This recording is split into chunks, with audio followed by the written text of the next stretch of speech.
بندہ مومن تو وہ ہے جس کے بارے میں فرمایا کہ وہ کہتا ہے اِنَّ صَلَاتِي وَنُسُكِي وَمَحْيَايَ وَمَمَاتِي لِلَّهِ رَبِّ الْعَالَمِينَ، اللہ رب العالمین۔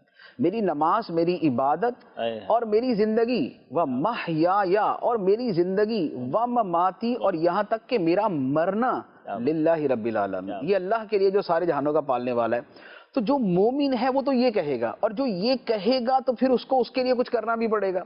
جب زندگی اللہ کے لیے ہے تو کیسی زندگی اللہ کے لیے ہوگی؟ کیا ڈکیتی کی، کیا چوری کی، کیا شراب کی، کیا بدکاری کی، کیا فلمیں دیکھنے کی، کیا ڈرامے دیکھنے کی، کیا آوارہ گردی کی، کیا بیہودہ بکنے کی، کیا جو ہے وہ نشہ کرنے کی، کیا چوری کرنے کی، کیا کرپشن کرنے والی زندگی اللہ کے لیے ہوگی؟ نہیں۔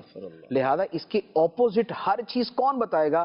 وہ آپ کو آپ کا دین، آپ کا اسلام، آپ کا مذہب آپ کو بتائے گا۔ وہ بتائے گا چوری حرام ہے، وہ کہے گا ڈکیتی حرام ہے، وہ کہے گا شراب حرام ہے، وہ بتائے گا جو ہے وہ بدکاری حرام ہے۔ یہ زندگی اللہ کے لیے نہیں ہے جس میں بدکاری ہے، یہ زندگی اللہ کے لیے نہیں ہے جس میں شراب ہے، یہ زندگی اللہ کے لیے نہیں ہے جس میں کرپشن ہے، جس میں بددیانتی ہے۔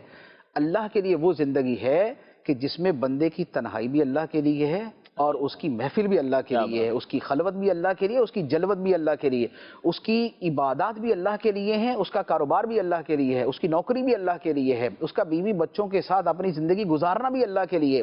لیکن اللہ کے لیے کیسے ہوگا؟ اللہ کے لیے ہونے کا مطلب یہ ہے کہ وہ اس کے حکم کے مطابق ہو۔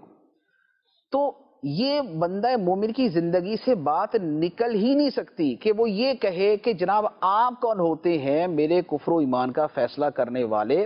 کیوں؟ اس لیے کہ جو یہ کہے گا اس کا مطلب یہ ہوا کہ وہ اپنی ترجیحات کے اندر دین کو ویسے خارج کر رہا ہے۔